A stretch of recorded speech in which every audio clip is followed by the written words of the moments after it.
कैसे हैं आप सब। आज मैं फिर से आप लोगों के साथ हूँ एक नया क्वेश्चन सॉल्व करने के लिए, और ये क्वेश्चन इस चैप्टर का लास्ट क्वेश्चन होगा। This is exercise 7.3 question number 3। अच्छा, मुझे आपसे एक बात कहनी थी। अब क्योंकि ये लास्ट क्वेश्चन है तो ये बहुत इंपॉर्टेंट हो जाता है कि इस पूरे चैप्टर को फिनिश करने के बाद एक बार आप इसको रिवाइज जरूर करें। एक बार आपने इसको मेरे साथ सॉल्व किया है, अब एक बार आप इसको खुद करेंगे, फिर आपको जो डाउट्स आएंगे आप उन डाउट्स को वापस वीडियो देखेंगे और क्लियर करेंगे। इसके बाद आपको इसको एक और बार करना है। ये चैप्टर कुछ बच्चों को थोड़ा टफ लगता है, मुझे नहीं पता क्यों, क्योंकि ये चैप्टर बहुत ईजी है। इस चैप्टर में तो आपको फॉर्मूला भी बार बार चेंज नहीं करना है, सेम ही फॉर्मूले को बार बार लगाना है ना।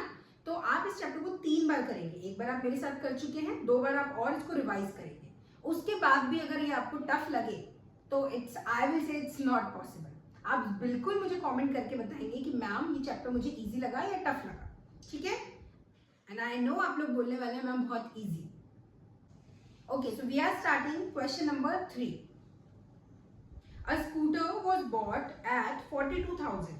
Its value depreciated at the rate of 8% per annum. Find its value after 1 year. Exercise 7.3 question number 3. So initially the price was rupees 42,000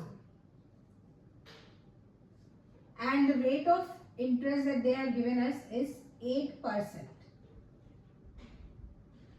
and you have to calculate the value only after 1 year. So this is question number 3. यहाँ पर हमें initial value ये दी गई है, rate of interest ये है और time हमारे पास है 1 ईयर। लेकिन इस क्वेश्चन में एक डिफरेंस है। डिफरेंस ये है कि इस बार जो वैल्यू है वो डेप्रिशिएट हो रही है। डेप्रिशिएट मतलब कम हो रही है। तो इस बार हम क्या करेंगे, क्योंकि हमेशा तो मैंने आपको इसी तरीके से बताया है कि वैल्यू बढ़ती है ना, लेकिन यहाँ तो वैल्यू कम हो रही है। अब हम क्या करें, हम कुछ भी नहीं करेंगे, हम फॉर्मूले में छोटा सा चेंज करेंगे। वो क्या है, हम जानते हैं कि फॉर्मूला है amount is equal to principal 1 plus R upon 100 and power T, यानी कि टाइम। यहाँ जो ये प्लस है हम इस प्लस को बना देंगे माइनस, क्योंकि इस बार जो वैल्यू है वो कम हो रही है। ओके, तो इस बार हमारे फॉर्मूले में पॉजिटिव की जगह क्या हो जाएगा, नेगेटिव, क्योंकि इस बार वैल्यू डिक्रीज हो रही है। Is it clear to everyone? इस पूरे क्वेश्चन में सिर्फ यही चेंज है, इसके अलावा और कुछ भी नया नहीं है। इसके बाद हम सिर्फ कैलकुलेशंस करेंगे वैल्यू पुट करके। तो यहां तक आपको ये बात क्लियर है? Yes, okay. Now P means 42000, 1 minus R 8 upon 100 and power T तो 1 ही है इस बार। अब 8 अपॉन 100 को हम यहाँ सॉल्व कर लेते हैं। 2 की टेबल में 4 टाइम्स, 2 की टेबल में 5 बार और 0 बार, 2 की टेबल में 2 बार, 2 की टेबल में 2 और 1 बचा 5 टाइम्स। तो ये हो गया 2 अपॉन 25। तो यहाँ हम लिख देते हैं 42,000 1 माइनस 2 अपॉन 25, और यहाँ 1 लिखने का कोई जरूरत नहीं है, क्योंकि 1 की यहाँ पर 1 तो उससे कोई फर्क नहीं पड़ेगा, हमें कुछ करना तो है नहीं, ठीक है।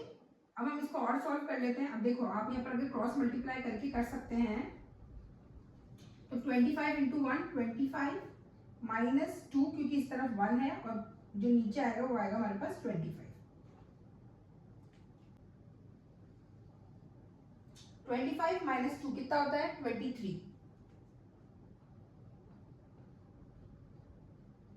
तो यहाँ आ जाएगा 23 अपॉन 25। अब इसको हम कट कर लेते हैं, ये दोनों 5 की टेबल से। 5 5 जार 25, 5 8 जार 40, 2 बचा, 5 4 जार 20 और 2 0, ठीक है। और भी कट जाएगा ये अभी तो 5 1 जार 5, 5 1 जार 5, 3 बचे, 34 तो नहीं आएगा, तो 6 टाइम्स 30 और फिर 4 बचा, 40 आ जाएगा 8 टाइम्स और 0। तो हमारे पास आंसर है 1680 मल्टीप्लाई बाय 23। तो करके देख लीजिए, 1680 multiply by 23। 3 0 jar 0, 3 8 jar 24, 3 6 jar 18, 19 20, 3 1 jar 3 4 5। ठीक है। अब 2 zeros are 0, 2 8s are 16, 2 6s are 12, 13 हो जाएगा, 2 1s are 2, तो अगेन 3, तो 0 4 6 8 3। इस बार हमारा आंसर है 3 8 6 4 0। I am rubbing this.